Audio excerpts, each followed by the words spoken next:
good people? This is your girl Sharon Kamau from SJ News, and today we are glad to host a very amazing lady.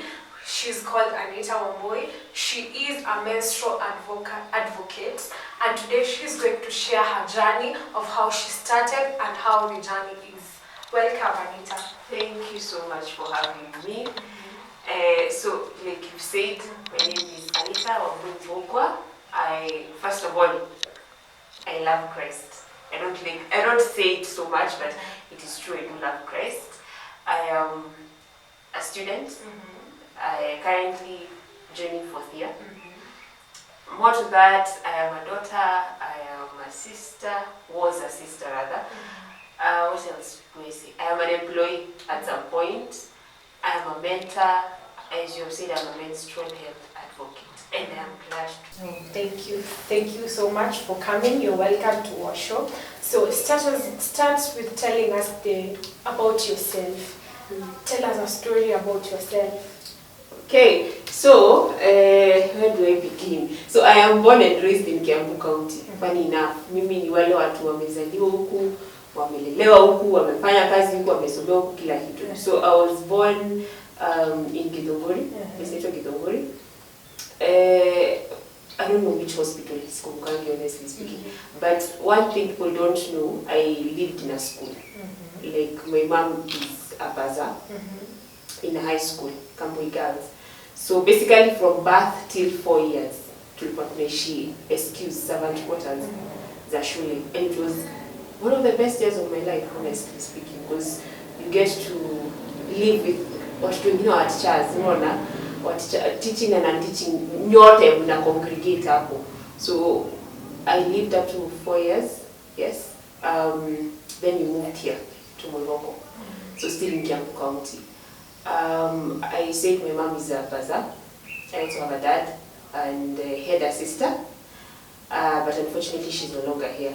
So yes, we moved regardless. So to a 3-year difference. So we were basically like close knit. Yes, and so when we came here, tulienda Joshua Academy, I believe major.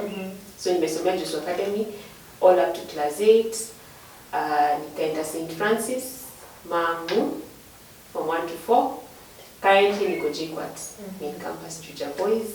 I am a proud Juja Boys student. Yes. Okay.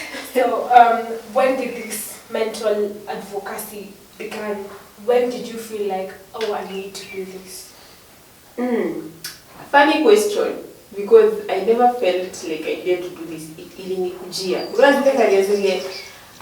You've never imagined yourself doing it, no? So all my life I knew I wanted to help people, but I never knew how. Yes, how to go about it. So it so happened, time of COVID. Let me just give you a short story, so to understand. So time of COVID, of course, kila mtu ako idol, you know, and being a student, of course, first una do. Secondly, you're idol because I saw me that time at Soma. So I first did an online course for mentorship and all that.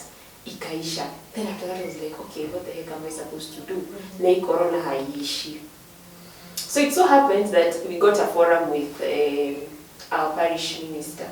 I got to have a talk with him and some other few youths. Na akasema in passing ati, but you guys, kuna COVID, in case one of you wants to work here, write a letter and send it, and maybe watuwezi kata kuchukua, unaona. People took it as a joke, but I took it seriously. So mimi sikuongelea hiyo story tena. So I waited for like a month later. So nikamkuta in camera peke yake. Nikamwambia Rev, kuna tulisemanga, if we are idle and we want to work, we can write a letter and tuone kama tutapata kazi. Kolekea ya write a letter, koleka you sure hautanipa hapo. Koleka pana, wewe andika barua, niletee, ikiwa sign, put all your documents there. Of course una documents mingi. So kwa document ya tule certificate zako kupata high school, hiyo ya mentorship nilikuwa nimepata tu certificate nikaweka hapo. Some volunteer activities I did when in school, I'm still doing currently, nikaweka hapo, unaona, nikapeleka. And I waited. And I remember I sent that letter, I think it was in June. So I waited until I forgot all about it. Until I think end of July is when he called me and was like, "Ebu come to my office." I'm like, okay, napigiwa kwa nini? So when niliendanga, actually alinicall nikiwa nimedoze. He was like, "Are you asleep?" I'm like, "Yes. Kuna COVID, so you don't have anything else." So it's only logical that I'm asleep at 8. Rona, I could come to my office. Like, how many minutes do I give you? Nikasema nipe 45 minutes to 1 hour. Nikaenda. So akaniambia, "But your request has been accepted." So enda kwa secretary wangu akwambie what you'll be doing, blah blah blah blah blah. So I went and he introduced me to the secretary. And that is how my journey started working. In the midst of me working is when now the secretary comes and tells me, "Hey, naitwa Rachel." Na najua atanibash juu nimemention jina yake juu apendi nikimention. Akaniambia, "By the way, I've always had this idea of how we can help girls. And I've never known how to go about it until you came. So I think you'll be the best person to do it." And I'm like, "Okay, sawa, nataka tufanye aje?" Ako like, "Hapana, umesomea nini shuleni?" Ako like, "Nafanya project management, bas. This will be your project." I'm like, "Hold up. Sija graduate. Mi sija graduate. Unajua sija graduate?" Ako like, "Najua kwa shule." Bas. Mimi niko tu that year. Hata sijui kuandika proposal, like we've not really done it intensively in school. You see? And she was like, "No. Wewe ndio utaifanya. Mimi sijui utafanya aje, sijui utaanzia wapi, but wewe ndio utaifanya." I was like, "Okay, wacha basi niende ni draft proposal." Sasa tunapelekea nani proposal? Unajua sasa tunaanza kuzi, okay. Tunaanzia wapi? Like this is, you don't even have an idea how a proposal is done. Yes. And then you're like, unaanzia wapi? Like this project has never been done in our parish. And then PCA. So it has never been done. No. How will people take it? That is when you start now writing. Okay, watu watanichukulia aje? I've come from nowhere, you know. Sija graduate, you see. And how do I begin? But I remember my mom telling me, "Oh, do it.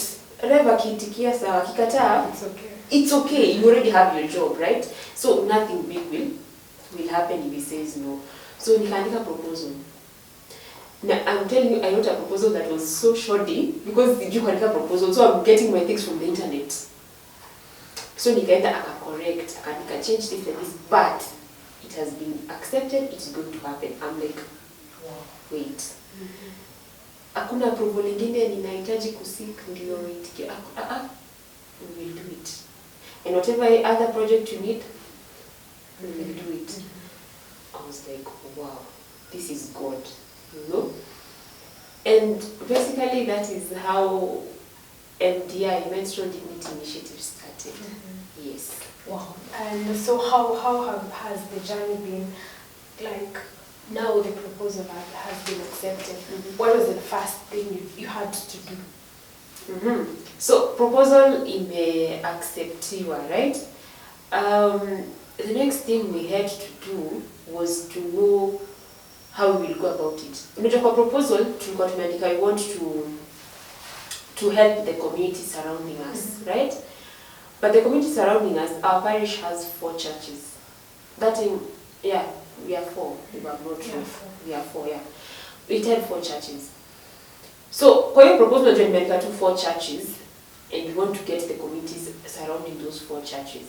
But hatuja come up na plan of how we will get those people. Who are the people I need? How will I get the funds? You see? So it started now the planning process. Ninatoa wapi pesa? Who am I involving in this? Who will I need to talk to?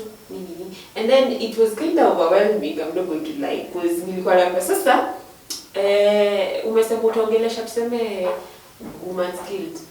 Haya. Si utaongelesha? I'm like, am I the one to do it? Did I sign up for this? I'm like, are you guys serious? Like, are you serious? I go like, hey, we will do it. I will only step in when ninajua that is not the reverend. I will only step in a few areas. But most of the work ni wewe. So when I go to the secretary who was also, no, Rachel, Like, hii kazi ni yako. Mimi nilikupea idea. Endeleza. I'm like, guys, sijamaliza shule. Like, how am I supposed to do this? So we started the planning process. And I remember the first time it was launched was in an event. I don't remember what was the event in church. And then they launched it. But what people did not know was that I was not sure whether I was supposed to speak. So that week leading to the launch, I don't know if you knew about the launch, but that week leading up to the launch, I asked the reverend, yeah, so tuna launch, nene naongea, na nini naongelelewa, ako like, aya, kwa nini mimi ninajua, si ni wewe, si project yako, go figure it out, wewe ni utaongea, tumenunua hizi carton. So for the first few months, yeye ndio sponsor, and I really thank God for that, like, but traffic hapo. So yeye ndio sponsor, and for the first cartons akasema, how many cartons do you need? Tutasema 1 carton per church. He bought the first 4 cartons, if I'm not wrong. So akaniambia, cartons tumebuy, so wewe ndio utaongea, so go make a speech.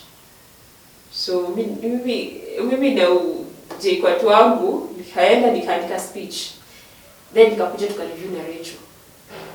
And I remember that event was, I think, on a Saturday. Hadi Saturday nilikuwa nauliza Rachel. No, it was on a Saturday. Hadi Friday nilikuwa nauliza Rachel, uko sure si utaongea? Kwa likapana, ni wewe unaongea. Enda ununue nguo, go groom yourself, and come ready to speak. And I did it.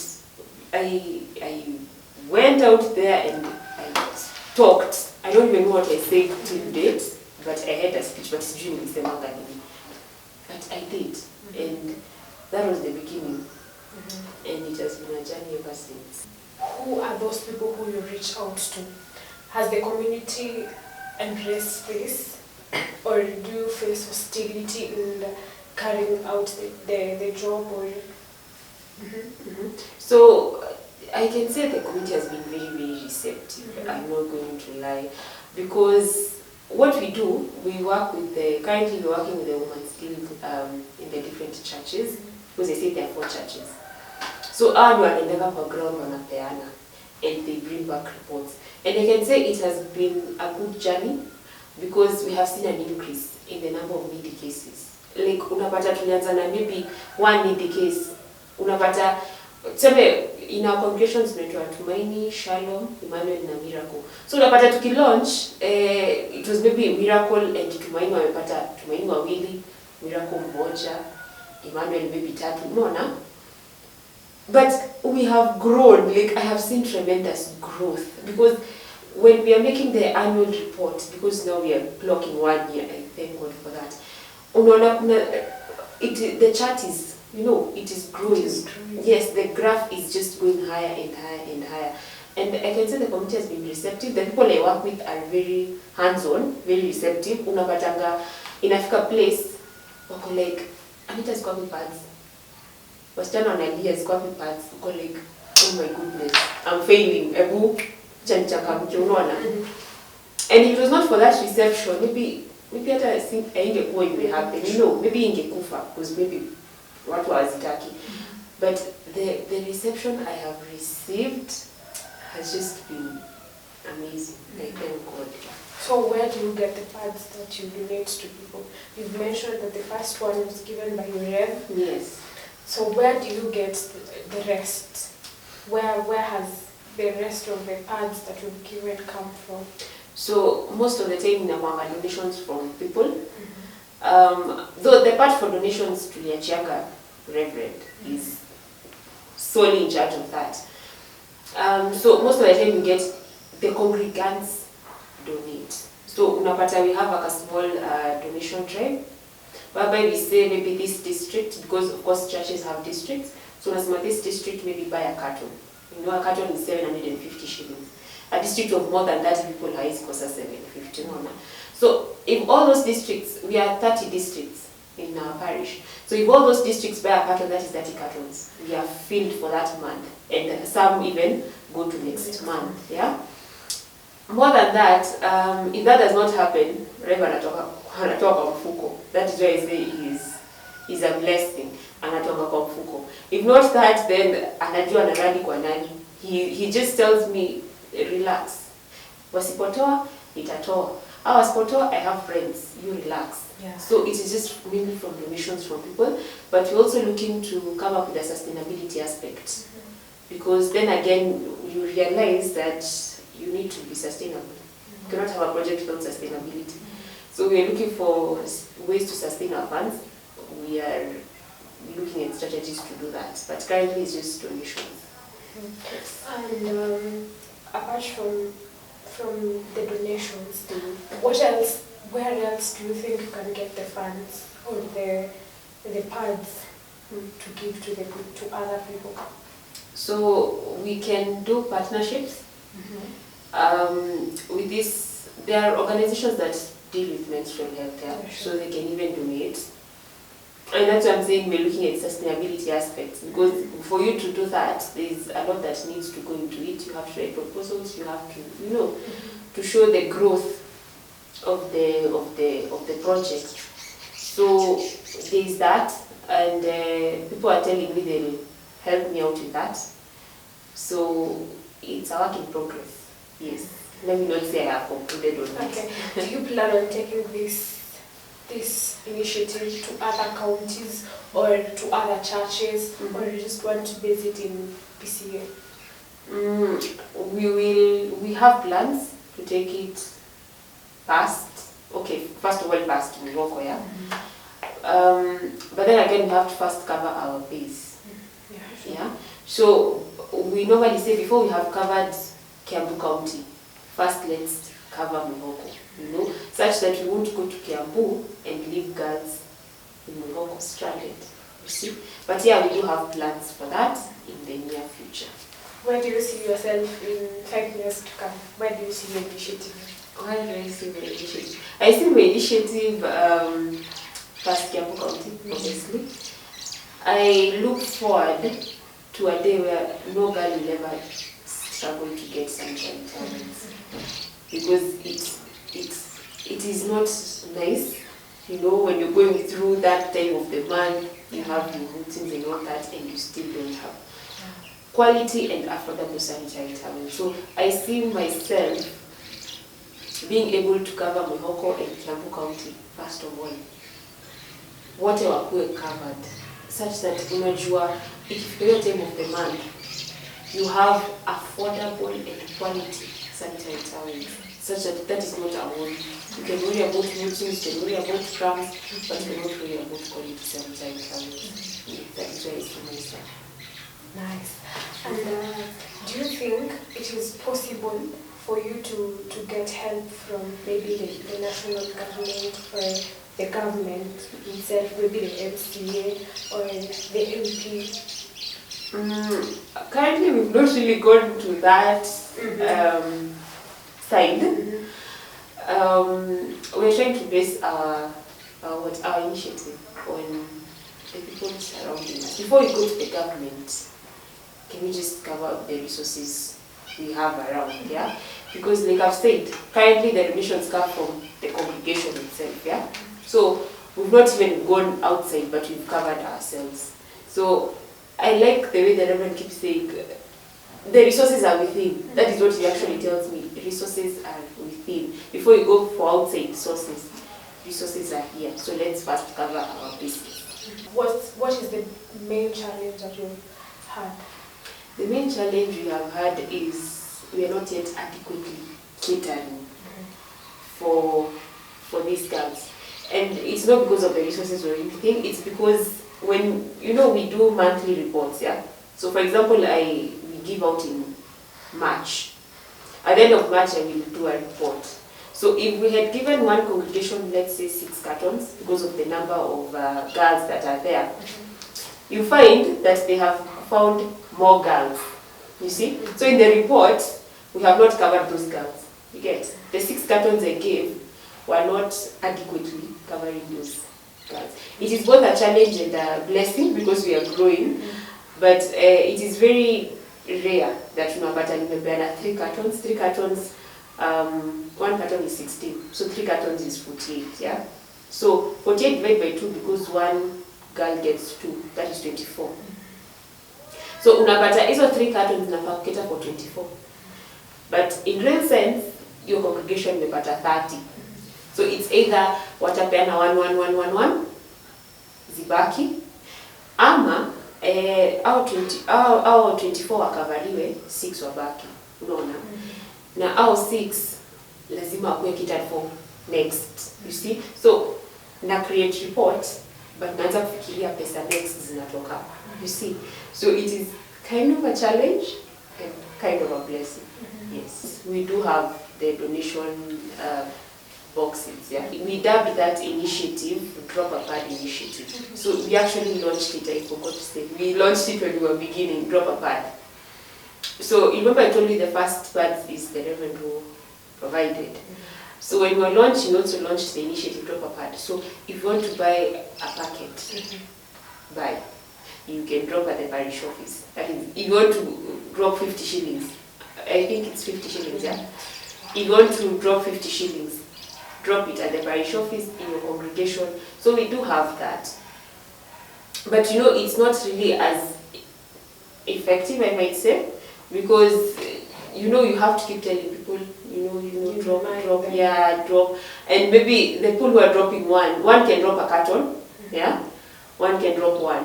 So it is not really very sustainable. It's not very dependable, let me say. It's not a very dependable method, but it is still there. We do use it, and it has really come through at some point it has come through, but it was not very dependable for a long-lasting method. Do you only give the lady children, the lady girls, or you give to all the girls? So thank you. Currently we are giving only the lady cases because, like I've said, we are starting out, yeah? So we are not really able to cater for even the lady cases that we have received. So what more to give everyone, you see? And the thing about menses rather, periods, they start from, I think, the age of maybe 12 for some girls, yeah? So you can imagine from 12 all the way to, let's say, around 22, 23 when you can now start working. You can imagine you're covering all those girls. It is kind of hectic, yeah?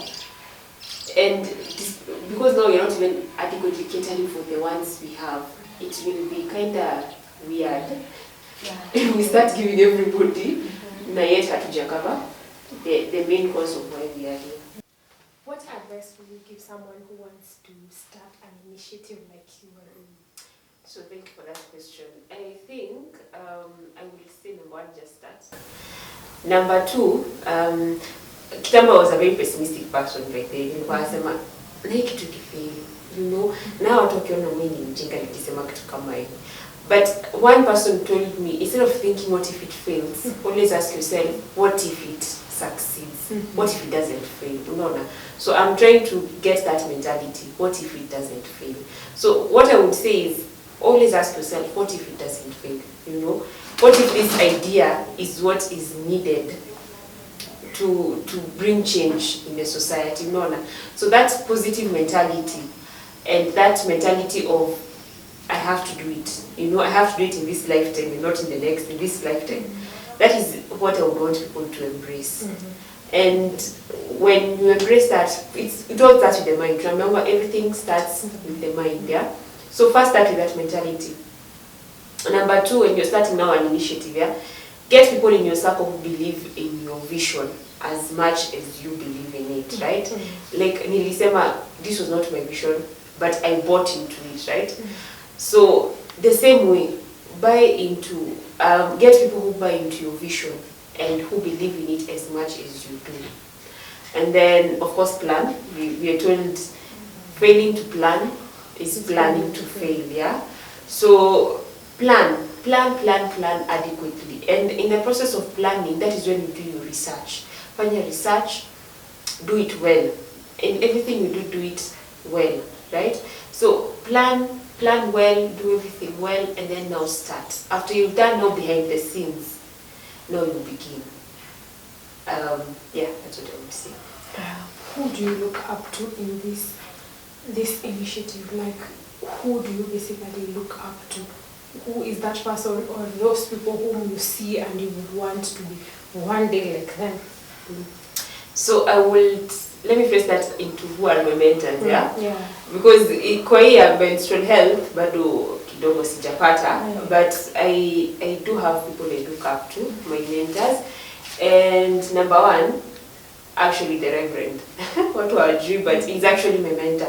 Nule mwenye ananiambianga, we are doing this. Not we, you will do it. Whether you like it or not, you will do it. So he's my mentor. I really respect him a lot for that. He has opened up so many opportunities for me, I can say. And then number two, my primary school teacher, anaitwa Teacher George. Watu around wanajua Valley Springs. He's the head teacher. So he's the one person who believed in me from primary school. Unajua ukiwa primary school hata haujielewi, you don't know what direction you're taking, you're too young, you're trying to understand yourself.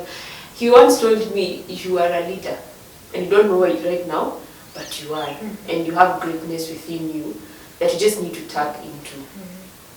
And I was like, okay, what is this teacher telling me? Maybe ananiambia juu naandikanga composition poa, unaona. But later on, when nilianzanga initiative, nikaona hey, this guy makes a lot of sense. You see, and even up to now, by the way, I can have a problem and I'm like, teacher, what do you think? And I'm like, ujinga Anita. That is not how you go about this. By the way, do this and this and this and this and stop this. Otherwise, you're headed for doom, you see. So I can say those are the two people I look up to. And of course my parents, because of the support that they give. Yes. Probably we'll give your closing remarks because you've come to the end of the show today and we're so happy to have you. And may God bless you and bless you also in initiative. Yes. So closing remarks. First of all, thank you to SJ for hosting me today. It has been an honor being part of this interview. May God bless you. May God expand and enlarge your territories. And may you fulfill all your dreams. Amen. Yes.